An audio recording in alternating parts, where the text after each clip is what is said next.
Egypt for this cause. Coming here, it is the same. Devoted my life, my energy, and also my colleagues and my brothers in the Quranists, the same. So when I came here, I found the same mosques inside Virginia also before I came here, and so I said, okay, that is where can I escape after America, going into Alaska? So I have to, to continue my work, but I have to continue it by myself because there is no one around me in that time. So when I was invited by Charles Jacob, Charles emailed me, said we feel uh, we feel in danger because of this idea in that mosque, and we feel concerned, something like that. And I wrote to him, I mailed him back saying, you have tried to feel concerned about not only Boston, but America at all. Because I know how dangerous is this kind of culture, and it contradicts Islam. So what I'm doing with Citizen for Peace and Tolerance is a continuous, what is continue my way. So take me to the part where you find out that you're getting sued. What was your reaction and your fear about the lawsuit? I am Egyptian inside. This is Egyptian guy inside me. And there is a saying in Egypt, the one who, put in Egyptian jail and released, he still have the Egyptian jail inside him. So it is a very painful experience to be in an Egyptian jail. So I still have the Egyptian jail inside me. So when I was told by the lawyer that there is a lawsuit against me, the first question is, they will put me in a jail? He said no. I said, that's okay. As long as I will not put in a jail, even in American jail, that's okay for me. So I was surprised that this lawsuit just about of money. And I said, I have no money. This is what happened. I understood from the way that the lawsuit kind of played out that originally you weren't named in the suit and you were named later. Why, or they didn't like to talk about you being a defendant in the suit. Why were you why was your involvement in the suit kind of put aside by the people who were suing you? I think, I don't know, but I think it's a controversial for them to ignore me or to add me. I am, the very important factor in this case, not the lawsuit, but in this case against this culture in this mosque. Being a Muslim scholar, and especially Ahmed Subhy Mansour, it is very, it is very important to people here who are against this culture. I'm sorry, I'm going to stop you for 1 second. Air conditioning just kicked on. It's not too bad though. Okay, well, why don't we just, while it's on, let's just Wanna grab. roll some Yeah, room we're just gonna tone? roll a little room tone. So we're gonna just be quiet for 30 seconds.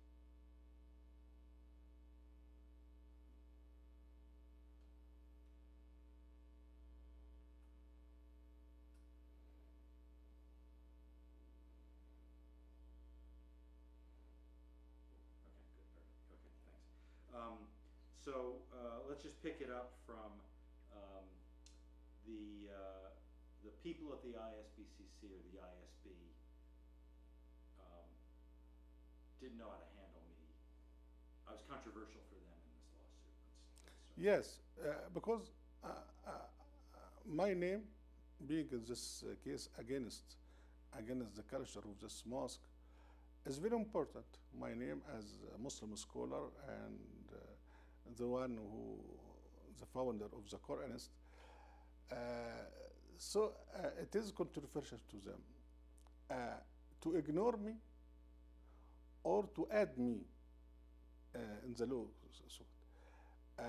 I think they may have many discussion about this, and finally they decided to add me to the lawsuit, I think.